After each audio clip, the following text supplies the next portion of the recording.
Do you struggle with having a junk drawer or maybe more than just one? Well, you're in luck because today we are going to talk about 7 steps to transform a junk drawer here on Get Organized with Jodi.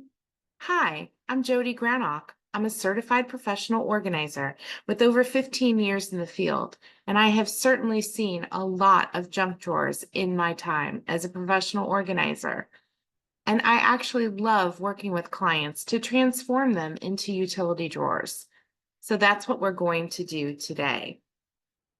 Let's talk about what causes a junk drawer. Junk drawers are catch-all places where clutter has accumulated. Think of that clutter as a series of postponed decisions. When you don't know what to do with something, and so you just throw it into a random drawer, that drawer becomes a container full of clutter or a junk drawer. So the difference between having a junk drawer and an organized drawer or a utility drawer is simply all about how things are contained within that space. So here we go. The first step to transforming that junk drawer is you need to pull it out and empty everything out. I know that can seem daunting, but really to get a true sense of what you have, you need to be able to see and have access to all the items. So you can use the floor, you can use a table, you need a big space where you can stage things and see what the contents of this drawer are. And the second step is that you need to stay put. Now, this is important. If you find something that belongs in another room as you're going through this junk drawer, just put it off to the side for now. And when you finish the drawer you're working on, then you can go and return wayward items, because otherwise you could risk losing your focus and not completing the task. If you get distracted and go all throughout the house doing other things and forgetting that you were working on this drawer, you're going to come back later and see that you pulled all this stuff out and say, oh my gosh, and now I don't have time to work on this, and what a mess. So we want to avoid that. So just stay put until you're done working on this project. So what you do instead is start working on the contents. And step 3 is the easiest part. Just look for the trash and pitch it. You're going to find a lot of trash in a junk drawer. If it's broken, damaged, expired, worn out, used up, or just simply trash, go ahead and pitch it. So these are markers without caps.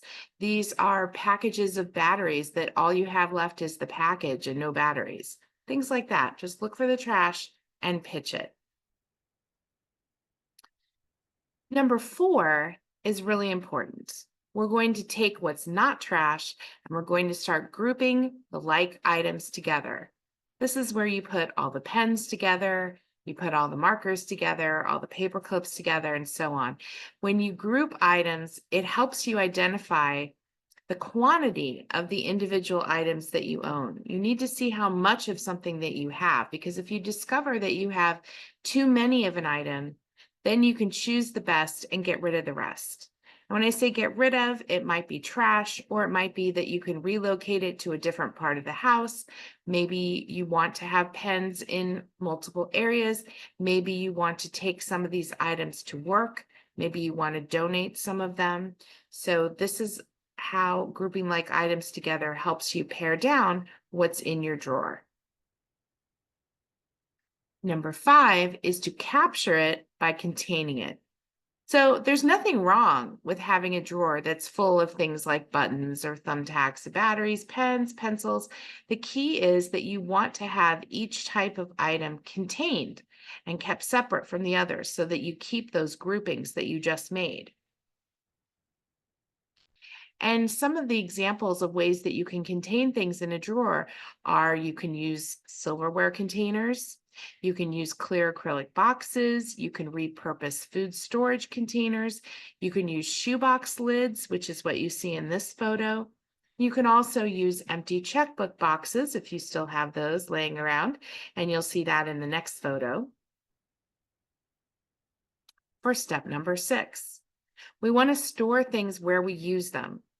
So create zones that hold all the items you use for an activity. That's going to save you time and make things more functional. So an example is you might have one drawer that is used for paying bills. And in that drawer, you would have all the things you need to pay bills, like envelopes and stamps and your checkbook and a calculator. And our final step is step 7, to live with it and then label it.